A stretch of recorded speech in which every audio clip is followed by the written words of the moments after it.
Messieurs, dames, bonjour, bonsoir, une petite vidéo sacrément cool d'ailleurs, puisque enfin nous avons des informations concernant cette VF. Bon, le titre est annonceur, la miniature est annontrice aussi, est annonciatrice, excusez-moi, j'ai essayé de prononcer le mot correctement, je me suis foiré, voilà, j'ai pas réussi à le faire en one take. La VF de Fairy Tail, la quête de 100 ans, arrive au mois de janvier 2025. Et oui, ça a été officialisé par ADN directement sur leur compte Twitter, sur leur compte X. Et en plus de ça, on a eu le droit à une petite vidéo d'Arnaud Laurent qui confirme bien que la série arrive avec une date bien fixe. On espère évidemment qu'il n'y aura pas de retard, hein, mais, parce que c'était le mai, hein.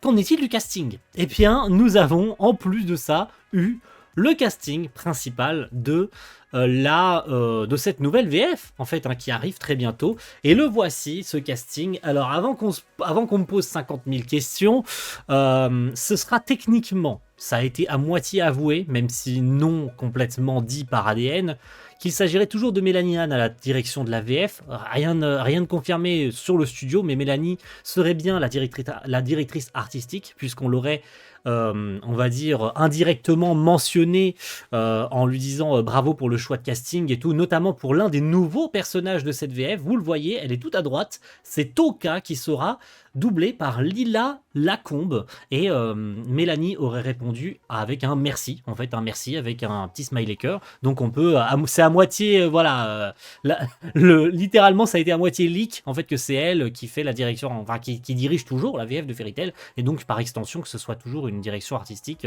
chez Timeline Factory. Je veux dire, maintenant, ça pour le coup, c'est devenu un peu légendaire, hein. C'est passé de Wantech à direction je vais y arriver à Timeline Factory. Voilà, excusez-moi, j'ai bugué.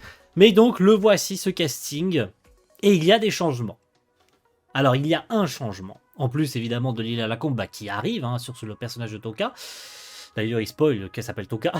Ça, c'est un peu con. Mais il y a un changement dans le casting principal de cette VF. Et oui, les gens l'ont remarqué direct, le changement.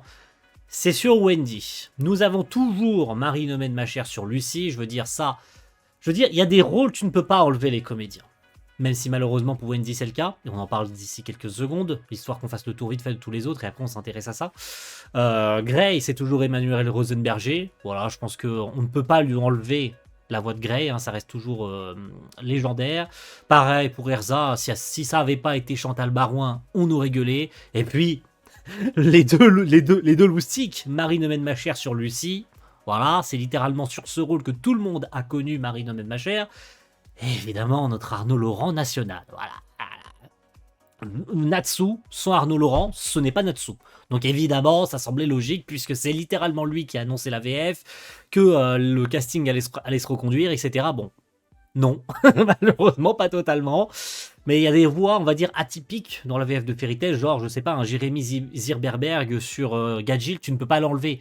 Gadjil, sans Jérémy Zirberberg, ce n'est plus Gadjil dans la VF.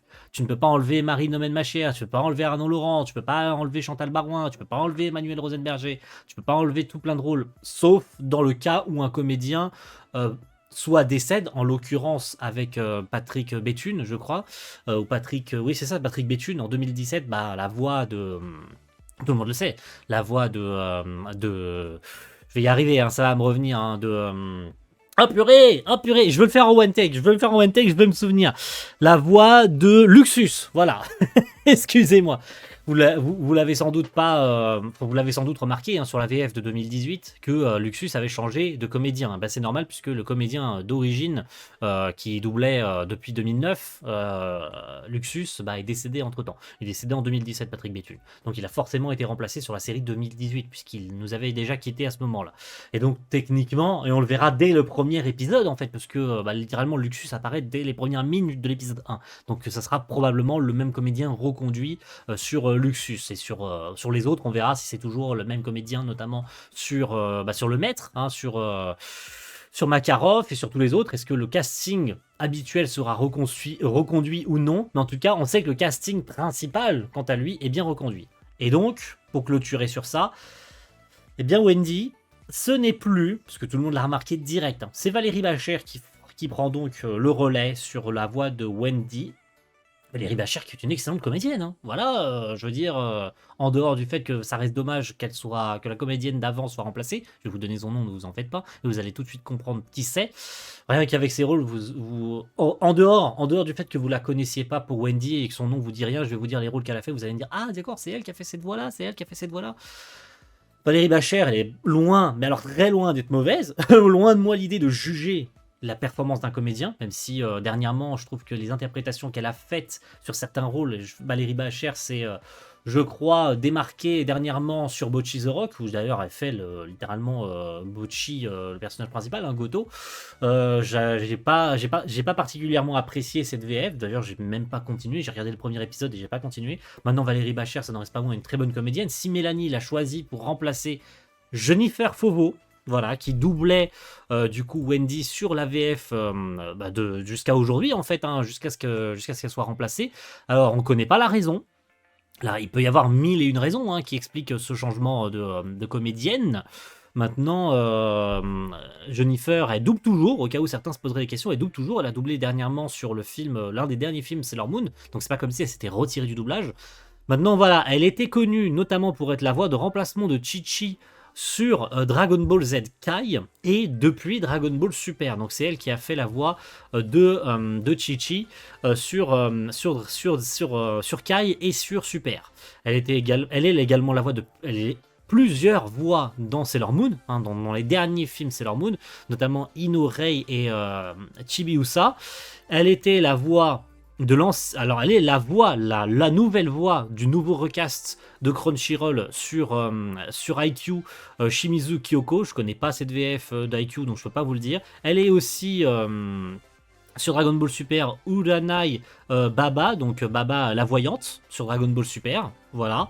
Elle était Videl depuis Dragon Ball Kai et sur Dragon Ball Super, et c'est donc notre Wendy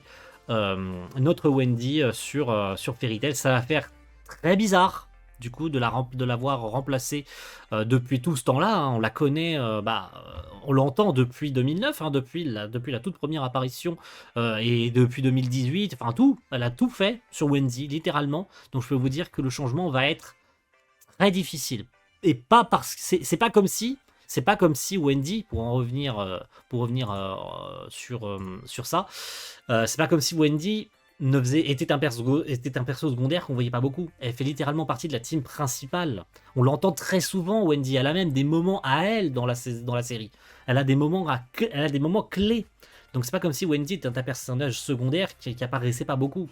Elle apparaît très souvent. Elle fait partie de la team principale. Donc après tout ce temps, l'avoir changé de voix, oh là là là là, ça va être dur, hein. Ça va être dur, hein. Ça va être très très dur, faut l'accepter, c'est comme ça, je veux dire. Je pense que c'est aussi un crève-cœur pour Mélanie d'avoir dû changer la comédienne. La raison, je vous le disais tout à l'heure, elle peut y en avoir plein. Mais bon, le principal, c'est que elle arrive dans moins de 2 mois, cette VF. Je le ramasserai de mon côté. Voilà, on verra bien ce que ça donnera. Je suis curieux de la revoir en VF, cette série. Parce que, je veux dire, Fairy Tail sans sa VF, voilà, je veux dire, c'est pas comme si tout le monde, et j'en vois beaucoup qui disent en mode, ah ouais, Fairy Tail, la VF, machin.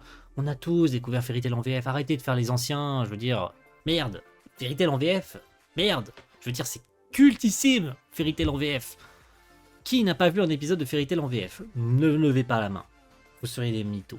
Sérieux, vous avez au moins vu sur Game One ou sur n'importe quelle chaîne télévisée, quand ça passait sur D17 à l'époque, vous avez tous vu un épisode de Fairy Tail en VF. Ne dites pas le contraire. Vous êtes des giga mythos ou bien vous avez commencé les animés en 2024. Mais sinon, je vois pas autrement. Bref, elle arrive très bientôt. J'espère que vous êtes contents. Moi, je le suis, parce qu'on va retrouver tous nos amis en français, avec le casting qu'on connaît. Sauf pour Wendy, et on constatera avec douleur la nouvelle performance de Valérie Bachert, parce qu'elle passe derrière quand même plus de 10 ans de doublage, hein, on peut le dire clairement, hein, elle passe après plus de 10 ans de doublage, elle passe derrière Jennifer qui l'a doublé depuis 2009, donc ça fait mal. Maintenant on va voir la nouvelle performance de Valérie Bachert, et va savoir, elle sera peut-être tout aussi bonne, tout aussi comment on pourrait dire, comment utiliser, enfin, quel adjectif je peux utiliser, tout aussi talentueuse. Voilà, qu'a pu l'être Jennifer Fauveau depuis toutes ces années. En tout cas, ce sera au moment qu'on le verra en janvier 2025. Voilà, n'oubliez pas cette date. Allez, merci à tous et rendez-vous très vite pour cette VF en janvier. Ciao tout le monde.